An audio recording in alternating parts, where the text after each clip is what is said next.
Prabhas movie యొక్క కలెక్షన్ల ప్రభంజనం కొనసాగుతుంది. ఈ ఒక్క వారం గూడా మూవీ పాజిటివ్ కలెక్షన్స్ రాబట్టే అవకాశం చాలా గట్టిగా ఉందని చెప్పాలి. నిన్న ఆదివారం రోజునైతే 12,00,00,000 గ్రాస్ కలెక్షన్స్ రాబట్టినట్టు తెలుస్తుంది ప్రపంచవ్యాప్తంగా. అంటే 1,100,00,00,000కైతే రీచ్ అయిపోయి క్రాస్ చేసే అవకాశం చాలా గట్టిగా ఉంది. 1,200,00,00,000 అంటూ రాబడితే మాత్రం అంతకు మించిన హ్యాపీ న్యూస్ ఇంకోటి ఉండకపోవచ్చు. బహుశా అదే జరిగే అవకాశం ఉంది ఈ 1 వీక్‌లో. బాలీవుడ్‌లో కూడా చాలా స్ట్రాంగ్‌గా హోల్డ్ చేస్తుంది కలెక్షన్స్.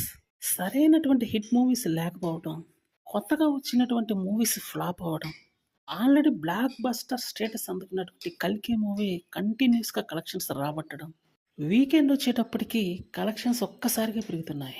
శని, ఆదివారాల్లో మాత్రం కలెక్షన్స్ బాగా వస్తున్నాయి. అది ఈ మూవీకి ప్లస్ పాయింట్ అయిందని చెప్పాలి. అందువల్ల ఇదే రకమైనటువంటి స్టాండర్డ్ కలెక్షన్స్ మరో వారం పాటు అంటూ వస్తే మూవీ యొక్క బ్లాక్ బస్టర్ స్టేటస్ నుంచి కలెక్షన్స్ బాగా రాబట్టే అవకాశం ఉంది. ఇప్పటికే ఈ మూవీ మీద పెట్టినటువంటి బడ్జెట్ కూడా మొత్తం రికవర్ అయిపోయింది. ఇంకా ప్రాఫిట్స్లో కూడా వచ్చింది.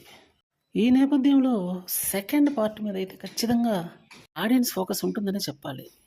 కాబట్టి ఇది ఎంత తొందరగా రిలీజ్ అయితే అంత బాగుంటుందని కోరుతున్నారు.